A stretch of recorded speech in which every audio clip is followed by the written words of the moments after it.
Mr. Prime Minister, Mr. Defense Minister, General, allow me to introduce myself. My name is François Rousseau. I'm in charge of an informal research group, which does not appear in your organization charts. Our president, to whom I personally and exclusively refer, thought it useful, if not necessary, that I clarify for you a certain number of issues. You think that as initiates you're better informed than most people. Allow me to doubt it. At this very moment, things are taking place. They are somehow serious enough for the informations and documents that I kept for you be revealed to you now. In a word, a manipulative operation and parallel to this day on a planetary scale is being implemented and will be the final subjects of my talk.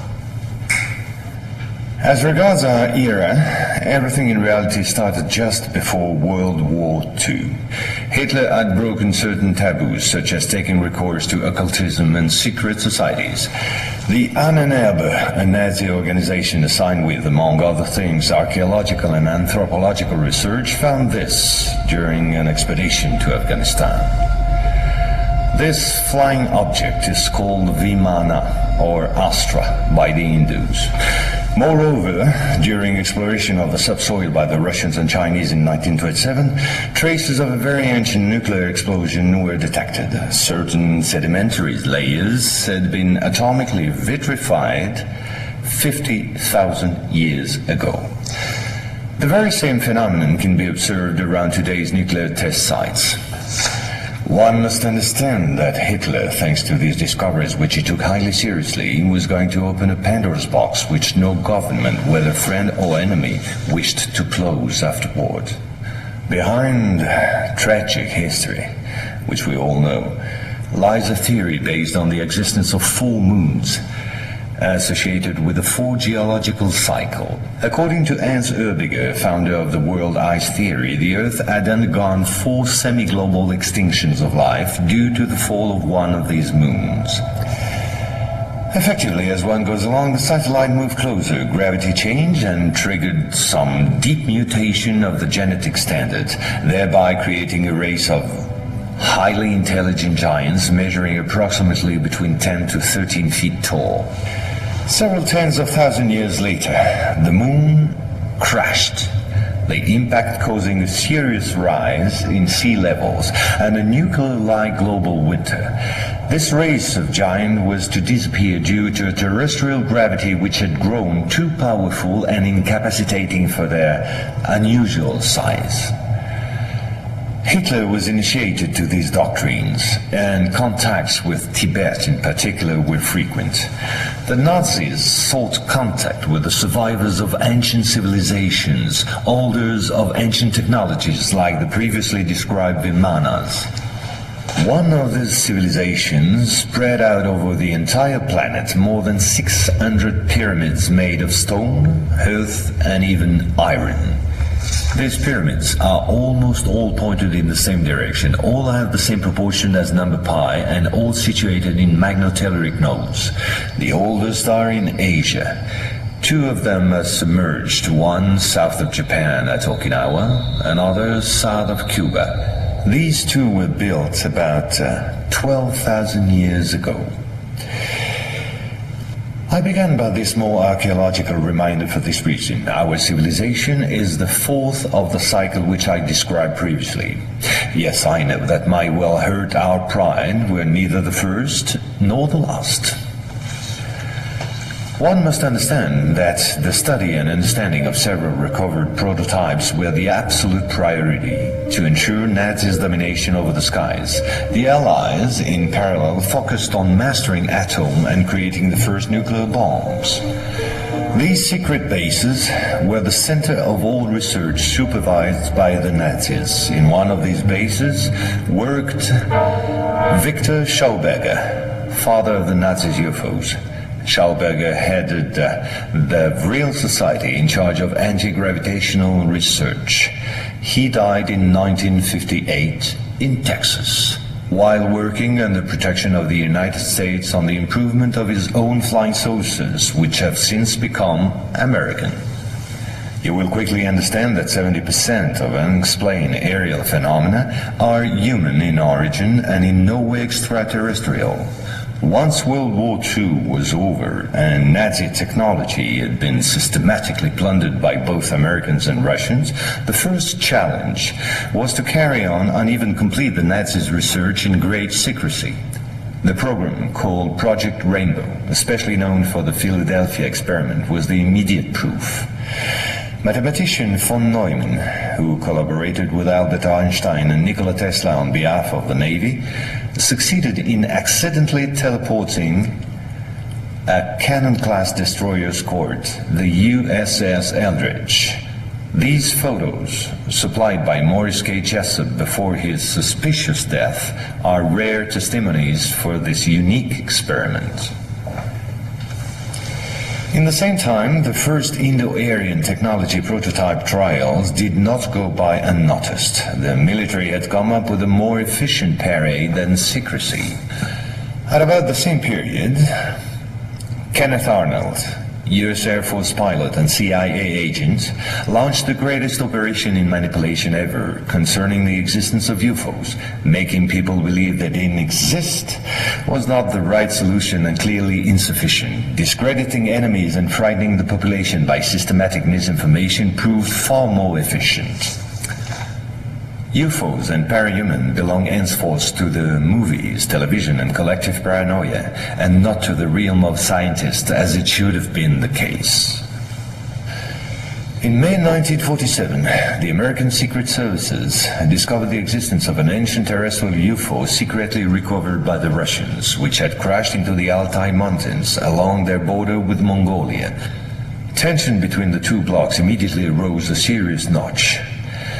The discovery was spectacular, and so not to lose face, the Pentagon, in tandem with the CIA, decided to tell lies and imagine a huge bluff to convince both the Russians and the world at large that they too recovered a UFO in Roswell in July 1947. Of course, it wasn't true, but the bluff worked all the same. In February 1949, just after the so-called Roswell incident, an UFO was photographed and filmed in Antarctica. It was the first photo of this type of a cigar-shaped object. Other appearances were then to follow in one another by cyclic waves. At the same moment, the Apollo program, headed by Werner von Braun, was in full swing, and Dr. Braun in no way favorably welcomed the demand for paranormal experiments, which nevertheless took place during certain Apollo missions. This is the last known experiment on psychic and telepathic amplification, as well as detection of citron particles emitted by the Yogi towards the Apollo capsule. But these tests were all eclipsed by the systematic appearance of unidentified objects around orbital flights and the discovery of traces of civilization on the moon.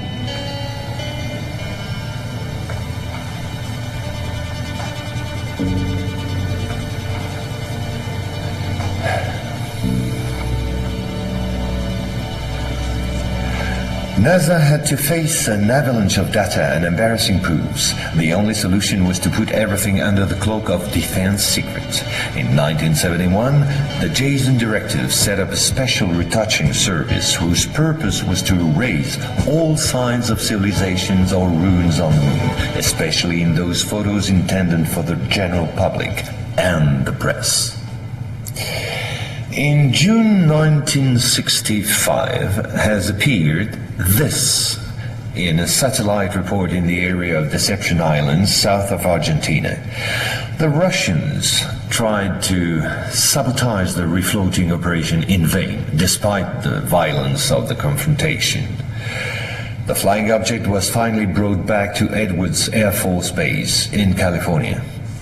And 10 years later, the first anti-gravitational drone using magneto-hydrodynamic propulsion, or MHD, made its debut test flight in the desert around Edwards Air Force Base, where a number of prototypes came into being.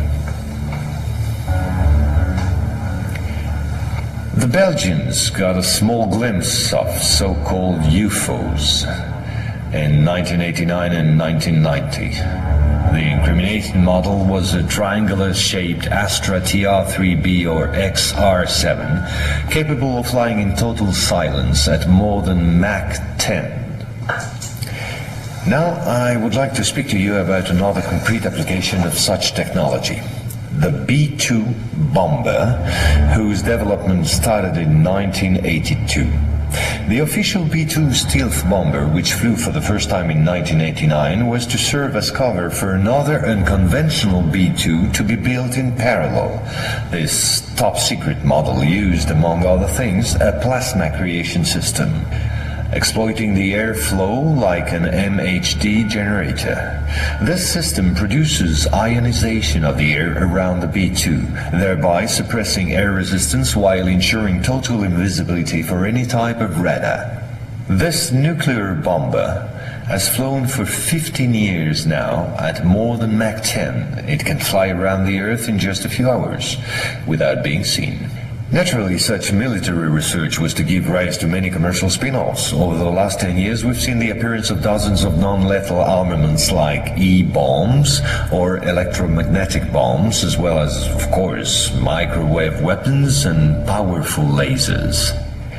The U.S. Department of Defense, through the multinational Raytheon, decided to invest a gigantic amount of money in an experimental program called HAARP, or High Frequency Activate Auroral Research Program. And it was quite a program. Officially, the base in Alaska studies the ionosphere. In truth, the real possibilities of the installation are enormous. Climate manipulations, deep detection of underground base or deposits, silent and remote destruction of any object, and most important of all, manipulation of human behavior. So, in 1996, a Russian satellite discovered in Antarctica the almost intact wreck of an immense spacecraft, revealed by the melting of the glaciers. The ice samplings indicated a crash date some 24,000 years ago. At the same moment, a volcanic eruption on the Deception Islands, the same islands as before, forced the Russian to request help from the United States, given the urgency and importance of recovery of the vessel. In the end, they suddenly dropped it all and evacuated the zone in panic. The device was finally destroyed by the Russians, extremely upset by the situation, which was no longer working to their advantage. No country will have such opportunity again. And this foolish action, as bad losers on the part of the Russians, was only to reinforce the position of the Americans as regards extraterrestrials. If this account seemed somewhat long despite my efforts to simplify, it was absolutely necessary to get to the subject I mentioned previously. The plot known as the Orion Conspiracy. Our research group is convinced that UFOs constructed by the Americans or the Russians will be used to support an hoax attack on the Earth of extraterrestrial origin. The media taking care of the rest, of course. The reason? Once the threats of international terrorism has dissipated, the war economies of the major powers, with the United States at the head of the pack, will need a new enemy in order to still prosper. War on Earth will be replaced by space war against an enemy from beyond. So then, gentlemen, I thank you. A complete report will be handed to you at the exit. As for me, I'll see you again soon for a second update on a quite different subject.